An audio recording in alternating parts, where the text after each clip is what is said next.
Dosa siapa yang ditebus? Siapa yang selamat? Saudara, kita tahu bahwa Yesus dilahirkan untuk mati. Mati di atas kayu salib untuk menebus dosa manusia.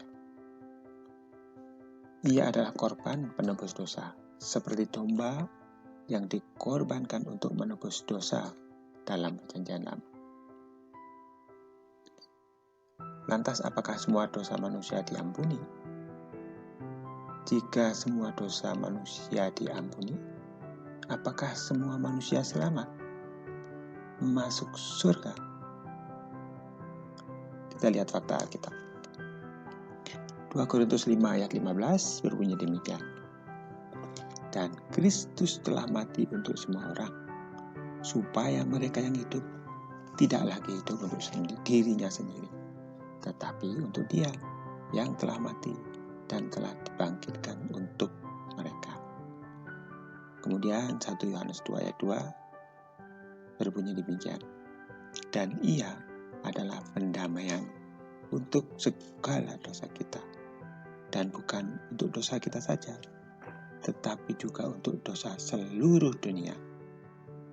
Jelas bahwa Yesus adalah pendamaian untuk dosa seluruh dunia, bukan hanya yang beragama Kristen. Apa maksud mati untuk semua orang? Pendamaian untuk dosa seluruh dunia. Bahwa pendamaian disediakan untuk semua.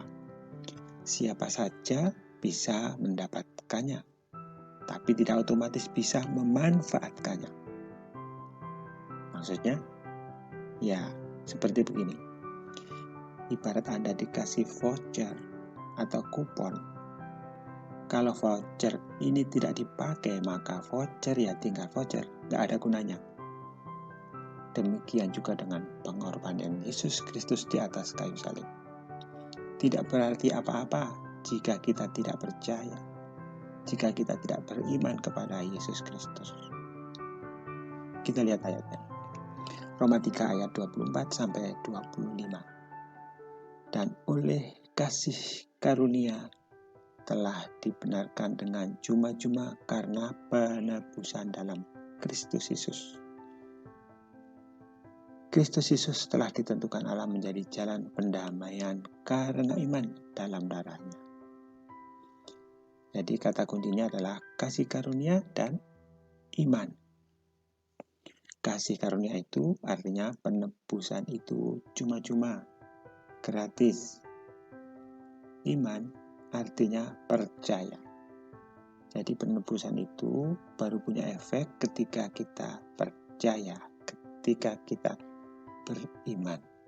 Jadi kasih karunia itu dari atas ke bawah, sedangkan iman itu dari kita dari bawah ke atas.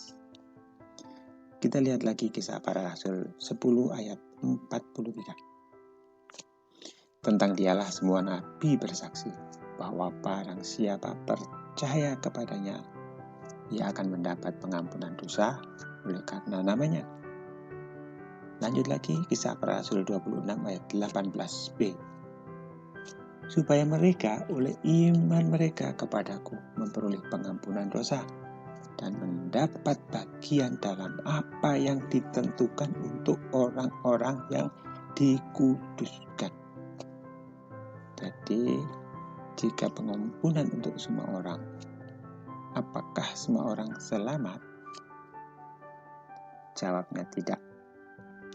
Seperti sudah disinggung di atas bahwa ibarat voucher akan tetap voucher jika tidak digunakan. Demikian juga pengampunan tidak punya efek apa-apa jika kita tidak percaya. Yohanes 3 ayat 16 kita mungkin sudah sering dengar. Bunyinya seperti ini. Karena begitu besar kasih Allah akan dunia ini, sehingga ia telah mengaruniakan anaknya yang tunggal, supaya setiap orang yang percaya kepadanya tidak binasa, melainkan peroleh hidup yang kekal. Kemudian ayat 18, barang siapa percaya kepadanya, ia tidak akan dihukum. Barang siapa tidak percaya, ia telah berada di bawah hukuman, sebab ia tidak percaya dalam nama Anak Tunggal Allah. Jadi siapa yang percaya mendapat beroleh hidup yang kekal, dan tidak percaya sudah di bawah hukuman. Kita lanjut ke Efesus 2 ayat 8. Sebab kasih karunia kamu diselamatkan oleh iman, itu bukan hasil usahamu, tetapi pemberian Allah. Lanjut lagi Roma 10 ayat 9. Sebab jika kamu mengaku dengan mulutmu bahwa Yesus adalah Tuhan, dan percaya dalam hatimu bahwa Allah telah membangkitkan Dia dari antara orang mati, maka kamu akan diselamatkan. Mengapa dengan percaya kita diselamatkan? Kita lihat Efesus 1 ayat 13. Berbunyi demikian, di dalam Dia kamu juga, karena kamu telah mendengar firman kebenaran, yaitu Injil keselamatan, di dalam Dia kamu juga, ketika kamu percaya, dimeteraikan dengan Roh Kudus yang dijanjikan itu. Nah, di sini ada kata-kata meterai. Meterai itu adalah alat untuk mensahkan sesuatu menjadi sah dengan materai.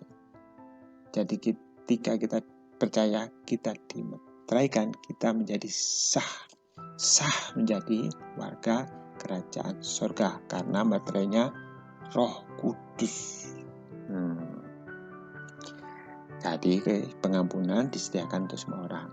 Namun yang selamat hanya yang mengaku bahwa Yesus adalah Tuhan dan percaya dalam hati bahwa Allah telah membangkitkan Dia dari antara orang mati. Haleluya, puji Tuhan. Tuhan Yesus memberkati.